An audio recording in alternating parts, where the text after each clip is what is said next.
Hop, bugungi mavzuyimiz uzunlikka doir masalalarga, uzunlikka doir masalalar mavzusidagi misollarimizni ishlashdan oldin o'zi uzunlik nima ekanligini ozgina tushuncha hosil qilsak, misol uchun uyimizdan maktabimizgacha bo'lgan masofa bor, to'g'rimi? Misol uchun kimdir uzoqroq keladi, kimdir yaqinroq keladi, ya'ni maktabidan uyigacha bo'lgan masofa kimdir qisqa, kimdir uzun.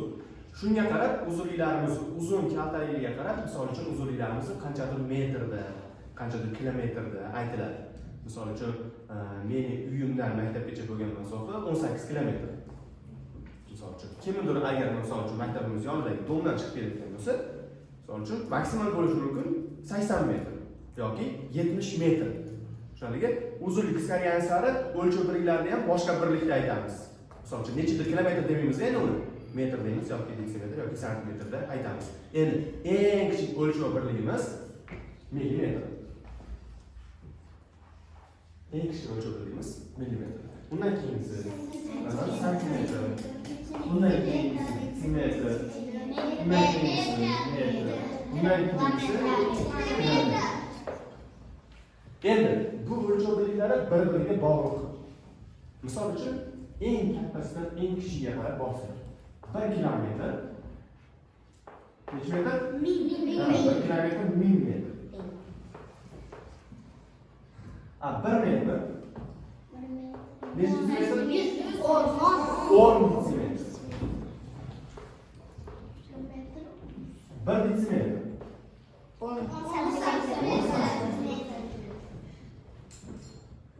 1 santimetr. 10 millimetr. Endi millimetr eng kichik o'lchov birligi bo'lgani uchun endi uni kichaytirmaymiz boshqa. Bo'ldi, shu millimetrda to'xtatamiz. Misol uchun, nechidir millimetrda to'xtatamiz. Tushunarli? Endi mana 1 kilometrda endi kilometr eng kattasi bo'lganligi uchun uni detsimetrda ifodalash ham mumkin.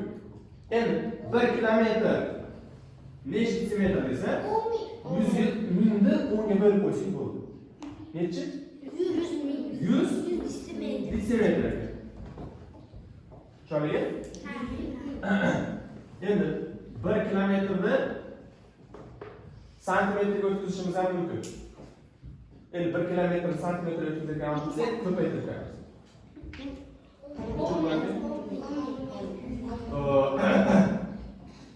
To'xtatib, oldin nima qilsak, 1 metr yozib olaylik. 1 kilometr 100 detsimetr ekan, 1 metrni santimetrga o'tkazsak. 1 metrimiz 100 santimetr hisoblanadi. Endi mana shular yordamida bugungi masalalarimizni bemalol ishlay olamiz. Misol uchun, kitobimizdagi birinchi masalaga e'tibor bersak, qana kitobdagi birinchi masalaga qarasak. Birinchi masala. Quyida berilgan binoning uzunligi necha detsimetr deyapti? Metrda beryapti. 70-bet. Kitobimizdagi 70-bet. Keyin yozib olasizlar. Xo'p, birinchi savolda aytilyapti. Birinchi savolda aytilyapti. Quyida berilgan binoning uzunligi necha detsimetr deyapti, lekin metrda beryapti. 750 metr deb beryapti. Endi qarang. 1 metr nechiga? 10 detsimetr ekan. Kichkina kattadan kichkinaga o'tayotgan vaqtda ko'paytiramiz. Kattadan metr kattami detsimetrdan kattadan kichkinaga o'tayotgan vaqtimizda nima qilamiz ekan? Ko'paytiramiz. Nechiga farq qilayotganimizni. Demak, 750 metr. Necha detsimetrga topish uchun 750 nima qilamiz ekan? 10 ga ko'paytiramiz. 7500 detsimetr. Tushunarli? Demak,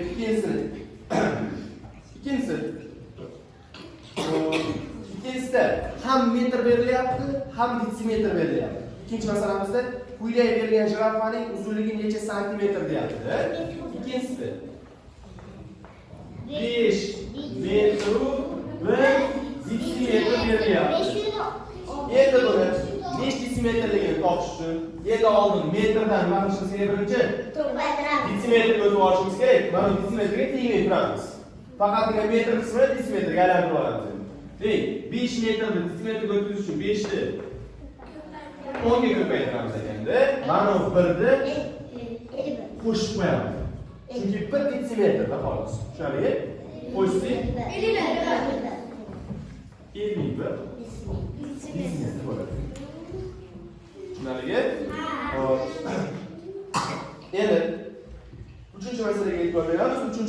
e'tibor berishni oldin 3-masalamizni yuqori qismidagi berilgan bizga ma'lumotlarga e'tibor beramiz. Quyidagi rasmda Toshkent shahridan ba'zi shaharlargacha bo'lgan masofalar ko'rsatilgan. Rasmdagi ma'lumotlarga asoslanib 3-8 mashqlarni bajaring. Bittasini og'zaki bajaramiz, keyin qolganini sizlar bajarasiz. Birinchisida Toshkentdan Buxorogacha bo'lgan masofa necha metr deyapti? Buxorogacha bo'lgan masofani aytyapti. Buxorogacha bo'lgan masofa necha ekan? 580 km, 400 metr ekan. Endi qaranglar, ham kilometrda beryapti, ham metrda beryapti, lekin savolda necha metr deb so'rayapti. Demak, kilometrni ham nima qilishimiz kerak? Metr yo'tkazib olishimiz kerak. Xo'p. Toshkentdan Buxorogacha bo'lgan masofani topishimiz kerak. Toshkentdan Buxorogacha bo'lgan masofa 580 km, 400 metr ekan. Endi bizdan metrda so'rayapti. Shuning uchun ana kilometrni ham oldin nima qilishimiz kerak? Kilometrni nima qilishimiz kerak? Metrga o'tkazib olishimiz kerak. Xo'p, 1 kilometr 1000 metr ekan. Kattadan kichikka o'tyapmizmi? Kattadan kichikka o'tganda nima qilar ekanmiz? Ko'paytiramiz ekan. Demak, 580 ni nima qilamiz ekan? 10 ga. 1 kilometr 1000 metr bo'lsa, 580 kilometr necha metrligini topish uchun 1000 ga ko'paytirib 400 ni nima qilamiz? Qo'shamiz. Chunki 400 nima berilyapti? 400 o'zi metrda berilyapti. Shuning uchun qo'shib qo'ysak bo'ldi. Mana 580 bo'ladi. 400 qo'shsak 580 ming 400 metr bo'lar ekan. Toshkentdan Buxorogacha bo'lgan masofa. Xo'p. Endi qolganlarni sizlar o'zingizlar topib ko'rasizlar. Hozir mana ham hisoblab qo'yaylik. Andijongacha bo'lgan masofa 8-masalani hisoblab qo'yaylik. Keyin qolganini o'zingizlar ishlaverasizlar bemalol. 8. Toshkentdan Andijongacha bo'lgan masofa necha metr deyapti-da? Qarang. Toshkentdan Andijongacha bo'lgan masofani desimetrda beryapti. Necha desimetr ekan? Necha desimetr ekan? 3 million 600 ming desimetr beryapti. Endi qarang. Endi kichkinadan kattaga o'tmoqchi bo'lsak endi bo'lasiz. Tushunarlimi aytyapsiz? Buni ham yozasiz. Kattadan kichkinaga nima qilamiz ekan?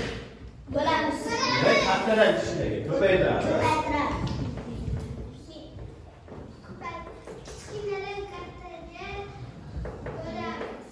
Kichkinadan kattaga o'tmoqchi bo'lsak, bo'lamiz.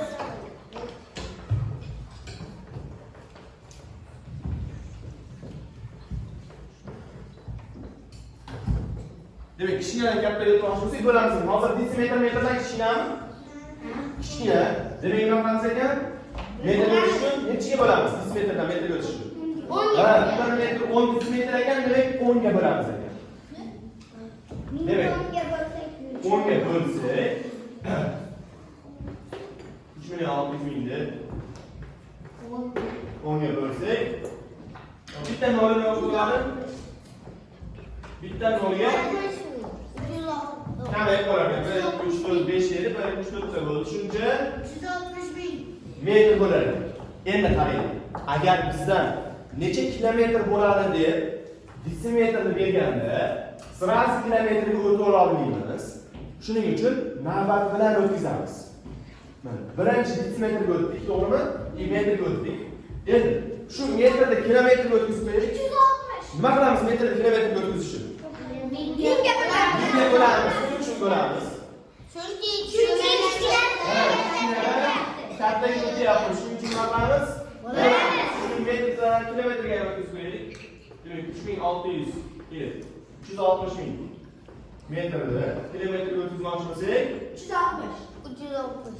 nima qilamiz ekan bunga? Bo'lamiz. 360 kilometr bo'lar ekan. Tushunarlimi? Yoz kerak, yozib oling. Xo'p, hozir matematikcha aralashma o'chirib ketib qolibdi. 1 kilometr 100 litsimetr emas, 10 ming litsimetr bo'ladi. Bitta nol, namorat o'rnalashib chiqib qolibdi.